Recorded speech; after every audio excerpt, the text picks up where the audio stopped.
दोस्तों, जैसा कि आपको पता है कि भारत ने अपनी वायुसेना को मजबूत करने के लिए वर्ष 2007 में मल्टी रोल नए लड़ाकू विमानों के लिए टेंडर जारी किए थे, जिसमें अमेरिका ने F-16, AF-18, रूस ने मिग-35, स्वीडन ने ग्रिपिन और फ्रांस ने राफेल तथा यूरोपीय समूह ने यूरोफाइटर टाइफून की दावेदारी पेश की थी।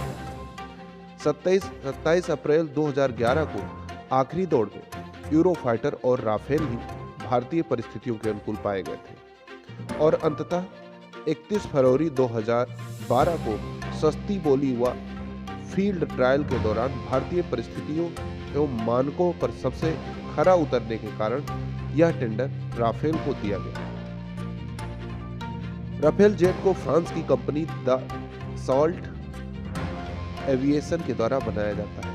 यूपीए सरकार के समय तय हुआ कि फ्रांस की कंपनी 18 तैयार विमान देगी और बकाया के 108 विमान भारत में हिंदुस्तान एरोनॉटिक्स लिमिटेड के साथ बनाए जाएंगे। इस समझौते में यह भी तय हुआ था कि फ्रांस विमान बनाने की पूर्ण तकनीक का हस्तांतरण भी भारत को करेगा। भारत को राफेल की डील की जरूरत क्यों पड़ी, आइए इसके बारे में जानते हैं। जैसा कि सभी को पता है कि भारत हमेशा से लड़ाकू विमानों की खरीद रूस से करता आ रहा है। आज भी भारत की वायुसेना में रूस में बने विमान मिग-21, मिग-27, सुखोई 30 जैसे विमान शामिल हैं।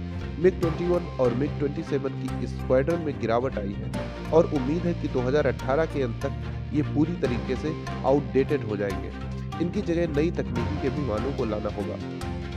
जैसा कि सबको पता है कि भारतीय वायुसेना की ताकत केवल 31 स्क्वाड्रन तक सिमट गई है, लेकिन भारत को दो मोर्चों पर युद्ध लड़ने के लिए 2027 से 32 की अवधि तक कम से कम 42 स्क्वाड्रन की जरूरत होगी। दोस्तों, जैसा कि आपको पता है कि एक स्क्वाड्रन में 12 से 24 विमान होते हैं।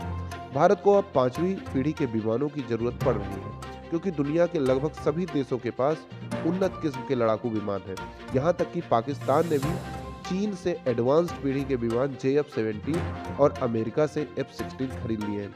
ऐसे में भारत अब पुरानी तकनीकी से विमानों पर ज्यादा निर्भर नहीं रह सकता है। अब दोस्तों बात करते हैं कि भारत के राफेल और चीन के चेंगडू J-20 में कौन सा लड़ाकू विमान बेहतर है। थोड़ी सी चिंता की बात है कि भारत ने 1996 में सुखोई 30 के तौर पर आखिरी बार कोई लड़ाकू विमान खरीदा था। इसलिए भारत को नई पीढ़ी के विमानों को वायुसेना में जल्दी ही शामिल करना होगा। यही कारण है कि भारत को राफेल जैसे अत्याधुनिक फाइटर विमान की सख्त जरूरत है। राफेल लड़ाकू विमान एक मल्टी रोल फाइटर विमान है, जिसे फ्रांस की डसॉल्ट एविएशन नाम की कंपनी बनाती है। राफेल ए श्रेणी के पहले विमान ने 4 जुलाई 1986 को उड़ान भरी थी, जबकि राफेल सी श्रेणी के विमान ने 19 मई 1991 को उड़ान भरी थी। वर्ष 1986 से 2019 तक इस विमान की 201 यूनिट बन चुकी है। राफेल ए, बी, सी और एम श्रेणियों में एक सीट और डबल सीट और डबल इंजन में उपलब्ध है। राफेल हवा से हवा जमीन पर हमले के साथ परमाणु हमला करने में सक्षम है। इसके साथ ही बेहद कम ऊंचाई पर उड़ान के साथ हवा से हवा में मिसाइल दाग सकता है। इतना ही नहीं, इस विमान में ऑक्सीजन जनरेशन सिस्टम लगा है और लिक्विड ऑक्सीजन भरने की जरूरत नहीं पड़ती है। यह विमान इलेक्ट्रॉनिक स्कैनिंग रडार से 3D मैपिंग का रियल टाइम में दुश्मनों की पोजीशन खोज लेता है। इसके अलावा यह हर मौसम में लंबी दूरी के खतरे को भी समय रहते भांप सकता है और नजदीकी लड़ाई के दौरान एक साथ कई टारगेट पर नजर रख सकता है। साथ ही यह जमीनी सैन्य ठिकाने के अलावा विमान वाहक पोत से भी उड़ान भरने में सक्षम है।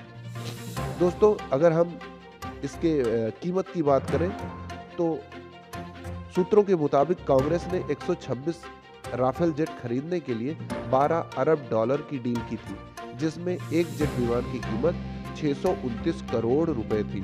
वर्तमान में बीजेपी सरकार एक जेट विमान को खरीदने के लिए 1611 करोड़ रुपए खर्च कर रही है, एक मीडिया रिपोर्ट्स के अनुसार। तो दोस्तों, ये वीडियो आपको कैसा लगा हमें बताइएगा। मिलते हैं अगले वीडियो में, तब तक के लिए जय हिंद, जय भारत।